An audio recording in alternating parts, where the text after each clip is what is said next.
that, but in terms of linking something directly from there, they're going to block it. I will share what I can share, as I have always done, as faithfully as I could with every podcast, every radio show that I have ever done. I have always done what I can to share my sources so that you can read them yourself if you so choose, and hopefully you do choose. That's only fair to you. But from this article, and it says South Front Turkish operation coordinated with U.S. and Russia. And it says that this rapprochement of the U.S. and Turkey over the conflict in Syria will allow Washington to strengthen its campaign to limit influence of Iran. Get it? Does that paint the picture for you? And the Assad government in the war-torn country, as well as open additional opportunities for the U.S. military-industrial complex on the Turkish market. But basically, we have not been in Syria to combat ISIS. We have been in Syria to try to remove Assad from power. That's what the globalists want. That, I believe, is what Israel wants. That is what the CIA has wanted. If you research it, the CIA has basically wanted their own puppet in Syria, essentially since there has been a CIA. And they have never been able to achieve it in that country. And I believe, and again, this is all theory, but I believe that there was a decision made that, look, this is not working out in Syria. We've been there for however many years now. It's been, I don't even know at this point, and I didn't go back and look. But obviously it goes back to Obama. And I think fairly early in his second term, if memory serves, we went into Syria. And it hasn't worked out. So I think a decision was made, a conference was held behind the scenes, pull back from Syria, at least for now, and focus on Iran. And the alliances, the behind-the-scenes stuff that we probably will never fully know, but it is very interesting. This also from Veterans Today. Exclusive, the truth behind Russia and U.S. support Turkey's invasion of Syria with UN veto. What happened was 5 European nations had a resolution that they brought before the United Nations to end the unilateral military action that had just been conducted by Turkey, to cease that. France, Germany, Belgium, Britain, and Poland. Interesting, some of those nations, especially Britain, had called for this to end. Now, a lot of this, too, I think, can be totally good cop, bad cop, but nevertheless, they did that. And Russia, and Russia's UN ambassador, and our UN ambassador, Kelly Craft, vetoed that resolution, even as Kelly Craft made the statement that Donald Trump has made it clear Washington does not in any way endorse Turkey's actions. But they still, nevertheless, vetoed the resolution brought up by these 5 European nations. In the meantime, you also have Iran, who is an ally of Turkey, that has called on Turkey to immediately end the offensive in northern Syria. Iran has called for them to end it because of the possibility of civilian casualties. And this published, I don't see necessarily just a quick look where they took it from.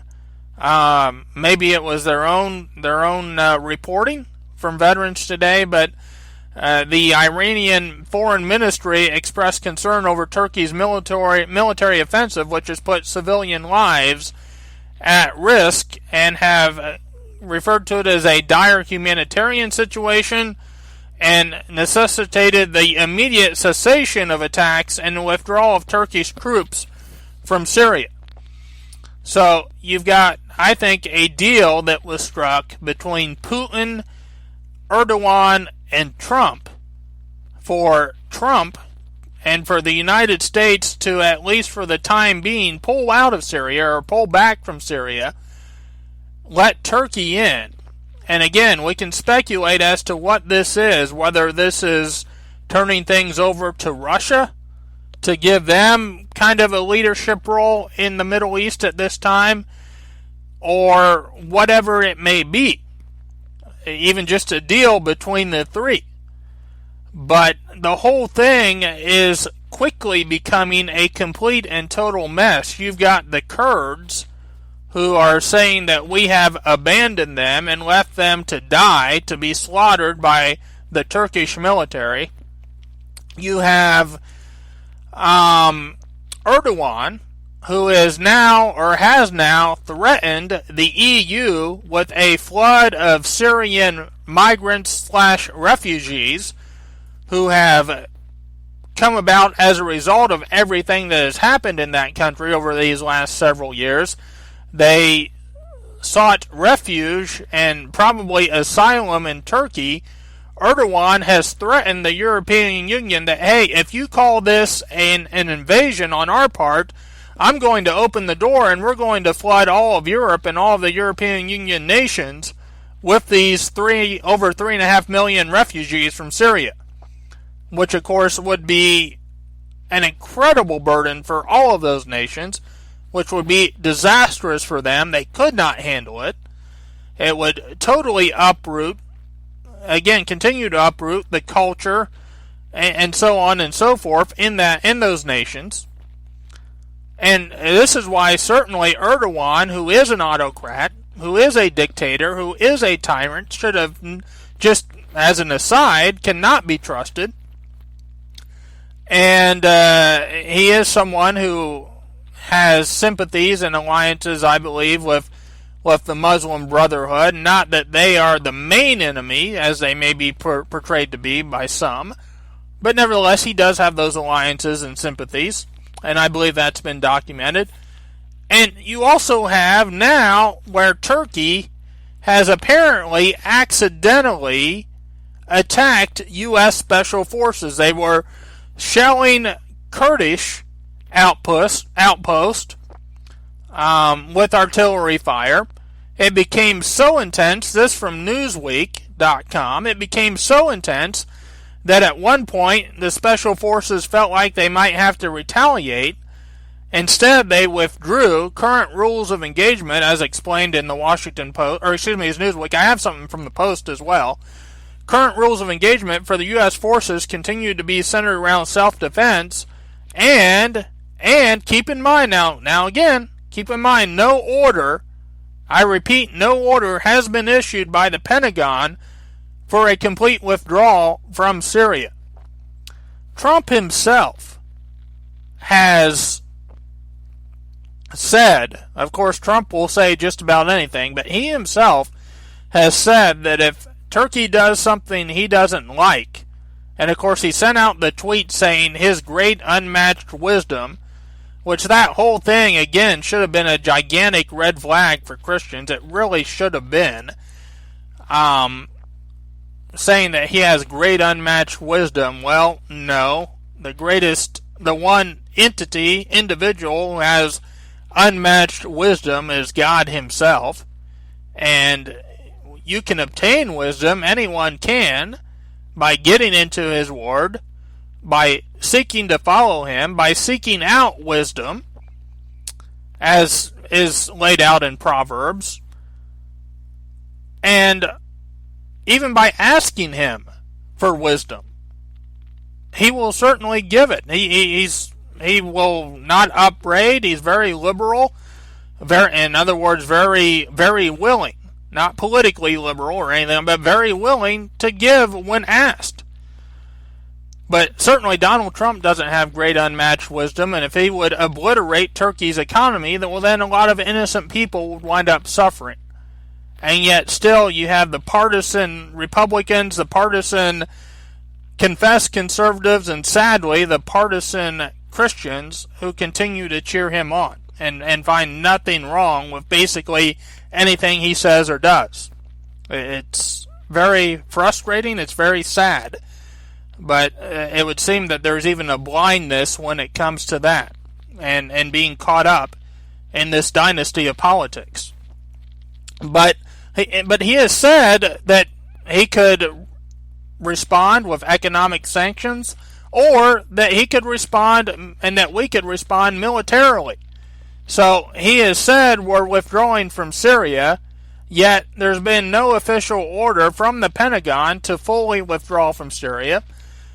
And he's also said, well, we're going to withdraw, but you know what? We might get back in as well. Which is another thing that he has done and likes to do, where he says, I'm pulling out, but you know what? We might get back in.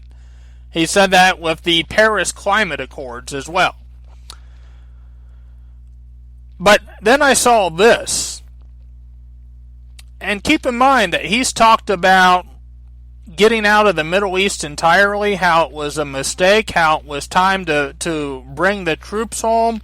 And you had all of these people who lined up behind him. Oh, yes, he's keeping his campaign promises. And unfortunately, I don't know how many of these Republican congressmen, and again, I know that, you can talk about children as leaders, babes as princes, and all this and that. That's true. I don't know how many of these Republican congressmen, how many times they need to clown themselves and insert open mouth, insert foot, and going out of their way, or not necessarily going out of their way, but just defending Donald Trump. Rand Paul, I saw, said this is another example of Donald Trump keeping his promises. Well, Rand, from commondreams.org, and a Facebook friend of mine had posted this on his timeline. I told him I might use it in a podcast. Less than 24 hours after saying time to bring him home, Trump orders 1,800 U.S. troops to Saudi Arabia. And a subheading, remember when Donald Trump tweeted that he was trying to end the endless wars? That was yesterday. Yes, less than 24 hours after, again, tweeting he was trying to end the endless wars and telling that to a crowd at his Minnesota rally, that he was resisting elements of his administration insisting on keeping the U.S. military in the Middle East, he goes ahead and sends 1,800 more troops to Saudi Arabia. He has sent, his administration, his Pentagon, what have you, has sent 14,000 soldiers to the Middle East this year. New soldiers to the Middle East this year. And I believe, as this says, as Trump moves closer to war with Iran. I'm not sure how close we're going to get, even as I read the word. I've had different thoughts on it. But make no mistake, they are trying to see what they can do in terms of stirring up a war, going to war with Iran. I think even, and again, come somewhat off the subject, but somebody had said this too, that I think we're involved even in the Hong Kong protest, so-called grassroots protest. I think we're involved.